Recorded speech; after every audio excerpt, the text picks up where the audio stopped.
Bonjour, dans cette vidéo, je vais tenter de vulgariser au maximum la réglementation de la finance durable.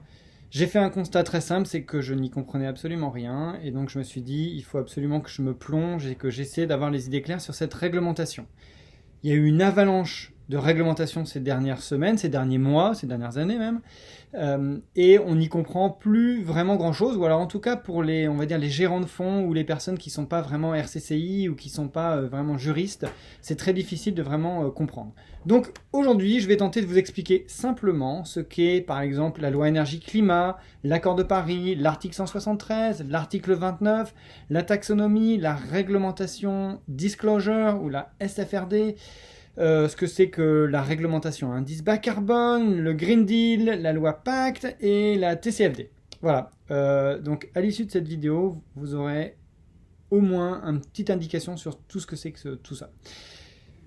Pour moi, le point de départ, c'est en fait un dîner de gala à Londres, en septembre 2015, dans l'immense building de Lloyd's, où tous les grands banquiers, assureurs, réassureurs, agences de notation se sont rassemblés. Tout le monde est en smoking, nœud papillon, il y a des vidéos sur YouTube si vous voulez.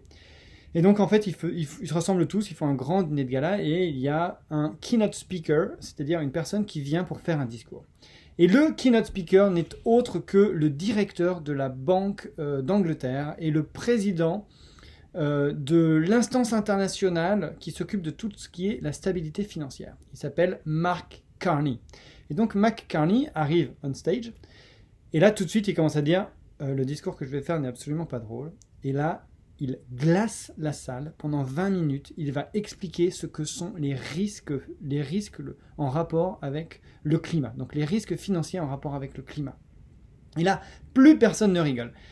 Donc, on se remet un petit peu en perspective. 2015, tout le monde parlait déjà d'environnement, de gouvernance, de social, de climat, etc. Il y avait eu Al Gore, il y avait eu différentes COP, etc. Mais c'est le premier financier, et quel financier, à vraiment faire prendre conscience aux gens que le climat est un réel risque. Et donc, je ne vais pas en présenter exactement ce qu'il a dit, mais grosso modo, à la fin de son speech, ce qu'il dit, c'est qu'on ne gère bien que ce qu'on mesure. Et pour mesurer quelque chose, il faut avoir de l'information. Et donc, Mark Carney dit, on n'a aucune information aujourd'hui. Les sociétés dans lesquelles les compagnies d'assurance, les banques, les sociétés de gestion investissent ne fournissent aucune donnée sur le carbone, sur quelles seront les conséquences s'il y a une élévation de la mer, etc. Quelles sont les conséquences financières, etc. Donc il dit il faut absolument avoir des informations. Et il dit je vais créer un groupe pour avoir ces informations. Quelques semaines plus tard, on a la COP 21 à Paris. Donc on est fin 2015, décembre 2015 si je ne me trompe pas. Et donc là, à la COP 21, il y a un accord, ce qu'on appelle l'accord de Paris, où tous les États se mettent d'accord pour limiter le réchauffement climatique à 2 degrés. Et donc pour limiter ce réchauffement climatique, ils se mettent d'accord à limiter les émissions de gaz à effet de serre. Pour arriver à cette COP 21, il y a eu beaucoup de travail en amont, et la France, en fait, avait sorti une loi quelques semaines auparavant, quelques mois auparavant, qui oblige les acteurs financiers, donc les sociétés de gestion, à être beaucoup plus transparents sur leur prise en compte dans leurs investissements de tout ce qui est environnement, social et gouvernance, ESG. Donc là, on est à peu près à mi-2015, on est sur une loi française qui s'appelle la loi relative à la transition énergétique pour une croissance verte. Et dans cette loi, il y a l'article 173 qui oblige les sociétés de gestion à communiquer, à donner des informations. Parce qu'à l'époque, finalement, il y avait les vendeurs des fonds, les investor relations, qui allaient voir tous les investisseurs et qui disaient « mon fonds est ESG, bien sûr qu'on prend en compte le climat, on est responsable, etc. » Donc tout le monde commençait à vendre un petit peu sa salade sur l'ESG. Mais en fait, les sociétés de gestion n'avaient aucune obligation d'expliquer exactement quels étaient les critères ESG qu'ils prenaient en compte. Et donc là, cette loi les oblige à expliquer et les oblige aussi à montrer un petit peu, pour celles qui disent qu'elles le font, mais finalement tout le monde le fait parce que c'est à cette époque et encore aujourd'hui, c'est si tu n'es pas ESG, si tu n'es pas responsable, tu ne lèves pas d'argent. Elles obligent les sociétés de gestion à expliquer vraiment comment elles font et comment elles structurent un portefeuille qui est en ligne avec les objectifs de l'accord de Paris ou qui est en ligne avec les objectifs écologiques.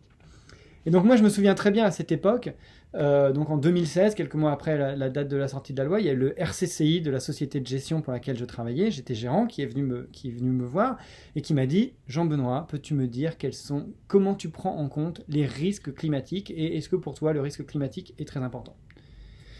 Et là, franchement, je l'ai regardé et je me suis dit, mais vraiment, il a que ça à faire, à s'occuper du risque climatique. Il y a 150 autres risques dans mon fonds et le risque climatique, ça serait vraiment le dernier si j'avais vraiment plus rien à faire. Et peut-être que j'avais tort finalement, parce que c'était une question qu'il fallait commencer à se poser. 2 ans après la sortie de la loi, ou 3 ans après la sortie de la loi, on est toujours sur l'article 173, l'AMF a regardé un petit peu si les sociétés de gestion respectaient bien en compte la loi, de prendre en compte ces critères.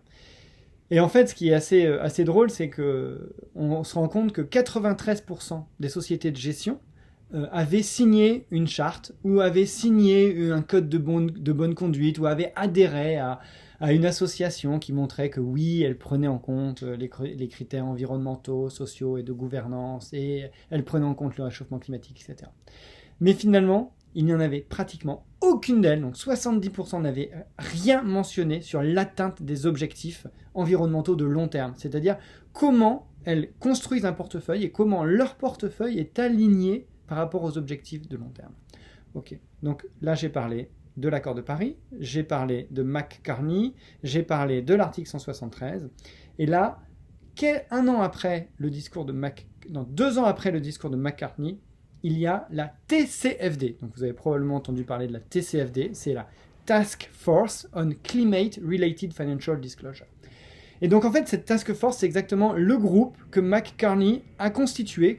Donc il est constitué de banques, de compagnies d'assurance, de comptables, de fonds de pension. Et donc ils ont été responsables de réfléchir aux informations qu'ils voulaient que les entreprises leur communiquent pour prendre en compte le risque climatique. Et donc, en 2017, ils sortent ces recommandations de reporting. Et donc, dans ce reporting, aujourd'hui, si vous regardez, la BNP suit le reporting, Danone suit le reporting. C'est un reporting, il peut faire à peu près 50 pages. Il y a 9 thématiques. Et grosso modo, les sociétés doivent expliquer comment elles prennent en compte le risque climatique. Donc, par exemple, combien d'émissions de gaz à effet de serre a été émis, comment le board supervise les risques climatiques. Dans la stratégie de l'entreprise, si jamais il y a une augmentation de 2 degrés, est-ce que la stratégie de l'entreprise va devoir évoluer, ou est-ce que même dans une augmentation de température, il n'y a pas de sujet? Est-ce que s'il y a une élévation du niveau de la mer, est-ce qu'il y a des assets, des immeubles qui se retrouvent inondés ou pas? Et donc en fait, dans ce rapport, les sociétés sont obligées de donner des informations qui permettent en fait aux investisseurs de prendre des décisions d'investissement basées sur le risque climatique. Et ensuite, les investisseurs sont eux-mêmes aussi soumis à cette recommandation d'expliquer comment eux-mêmes prennent en compte ce risque climatique. 2018, il ne se passe rien, c'est assez calme. 2019, par contre, là, c'est l'avalanche. 4 choses en 2019, on va les voir. La loi Pacte, donc là, c'est une loi française. Ensuite, il y a un règlement européen, le règlement Disclosure, qui est aussi l'application en loi française de la loi énergie-climat, l'article 29. Ensuite, on a une loi concernant les indices climatiques. Et enfin, on a le Green Deal. Donc si je reviens sur la loi Pacte, en fait, la loi Pacte, là, c'est une loi qui oblige en fait qui oblige les compagnies d'assurance à proposer des investissements labellisés socialement responsables ou labellisés Greenfin, donc qui prennent en compte les critères ESG fortement, ou alors des fonds qui investissent dans des entreprises solidaires. Donc quand vous allez voir une compagnie d'assurance, vous avez souvent un fonds euro et à côté vous avez des unités de compte. Et dans les unités de compte, la compagnie d'assurance doit au moins mettre un de ces fonds-là. Et donc là, ça fait un espèce d'appel d'air pour les sociétés de gestion qui vont toutes, dans les années qui suivent, labelliser des fonds pour être mis en avant dans le catalogue des compagnies d'assurance pour que les particuliers puissent investir dedans. Deuxième point sur la loi Pacte, c'est un peu un nouveau rôle de l'AMF qui est de veiller à la qualité de l'information concernant les risques climatiques. Donc sur les stratégies d'investissement et sur la gestion des risques climatiques des sociétés d'investissement. Deuxième pilier en 2019, on a le règlement Disclosure, qui s'appelle aussi SFRD. C'est un règlement européen qui a été mis dans la loi en amont, avant que la loi européenne sorte. Elle était déjà sortie en France, parce qu'en fait, on connaissait déjà son contenu. Et donc, cette loi s'appelle la loi énergie, et dans la loi énergie, il y a un article 29. Et finalement, l'article 29, ça remplace un petit peu l'article 173, parce que ça va au-delà de l'article 173, qu'on a vu précédemment. Et en fait, dans cette loi, on va demander aux sociétés de gestion d'être beaucoup plus transparentes concernant les risques associés au changement climatique et les risques liés aussi à la biodiversité. Donc là, les sociétés de gestion vont devoir expliquer dans leur prospectus, dans leur politique d'investissement, dans leur politique de rémunération, comment elles prennent en compte les risques climatiques. Et donc, cette loi, ou la SFRD, insiste beaucoup sur deux choses, sur le risque de durabilité et l'incidence négative en matière de durabilité. Donc, les sociétés de gestion doivent communiquer sur le risque de durabilité. Le risque de durabilité, c'est très simplement, par exemple, si vous investissez dans une société qui produit des skis, eh bien, vous avez un risque de durabilité par rapport au changement climatique, c'est si jamais il y a une augmentation des températures, est-ce que les gens continueront à acheter des skis? Et donc, dans votre politique d'investissement, vous devez vraiment expliquer comment vous allez prendre les risques de durabilité, comment ils sont pris, parce que potentiellement, les investisseurs qui investissent dans votre fonds veulent savoir que en fait, vous voyez pas juste à 1 an, 2 ans, 5 ans, mais que vous avez une vision long terme sur les risques de durabilité. Un autre risque, c'est les incidences négatives en matière de durabilité. Et bien là, c'est les incidences que votre investissement va avoir sur des facteurs ESG. Donc par exemple, si vous investissez dans une société d'autoroute qui a comme projet de créer une autoroute pour traverser la forêt de Fontainebleau, et bien là, vous avez une incidence négative en matière de durabilité.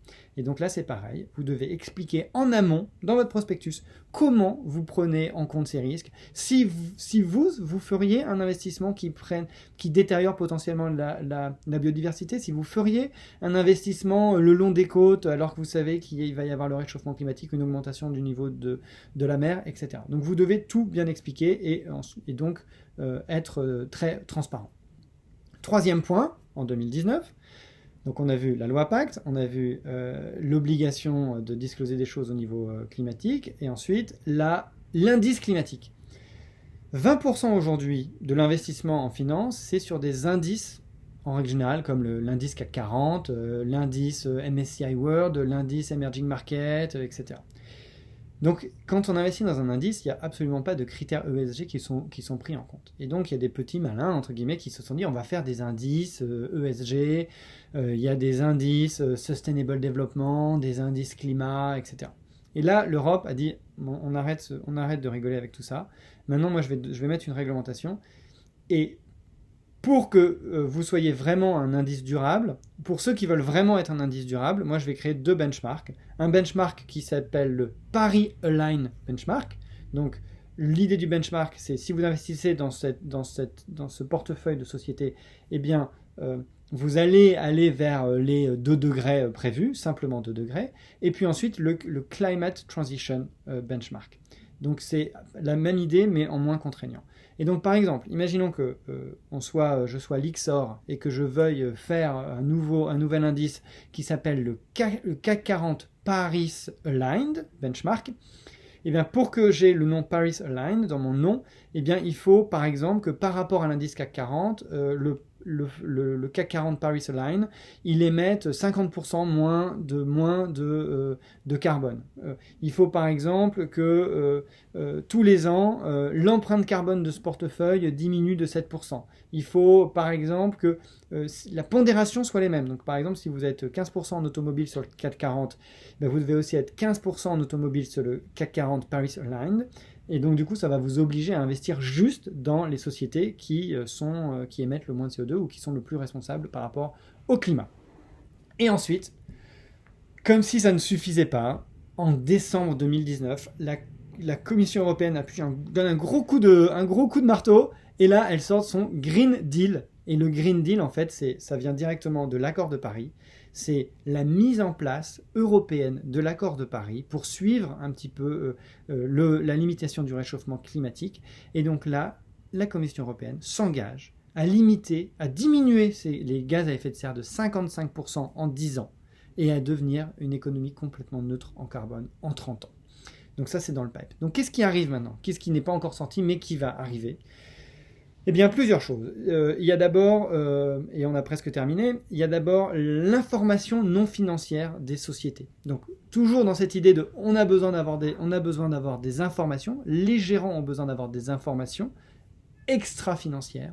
Eh bien, il va y avoir une nouvelle régulation européenne qui liste pour toutes les sociétés cotées, par exemple, exactement tout ce qu'elles doivent communiquer en information financière et la méthodologie qu'elles doivent utiliser. Ça va permettre aux sociétés de gestion de pouvoir comparer les sociétés entre elles et de pouvoir comparer, par exemple, les émissions de carbone d'une société vis-à-vis à une autre. Il y a la taxonomie, j'ai déjà fait une vidéo sur la taxonomie, si vous voulez regarder. La taxonomie, en fait, c'est une réglementation européenne qui donne une définition, en fait, de la classification des activités économiques. Et donc là, l'Union européenne définit ce que c'est qu'une activité économique durable par rapport à ce que c'est qu'une activité économique non durable. Et elle va obliger toutes les sociétés de gestion à discloser quel est le pourcentage de leurs fonds qui sont durables, qui ont une activité durable. Et là, mon hypothèse, c'est que en fait, la durabilité des fonds aujourd'hui, elle est minime, et donc les sociétés vont devoir, pour montrer à leurs clients un bel indice de durabilité, elles vont devoir faire de nouveaux investissements beaucoup plus durables. Enfin, il va aussi y avoir une réglementation en lien avec les informations communiquées aux particuliers. Et donc là, on est dans les lois MiFID II, DDA. Donc un particulier qui va voir son conseiller en investissement de patrimoine qui lui dit je suis intéressé par l'environnement, ou je suis sensible au climat, et je suis sensible à la gouvernance, etc.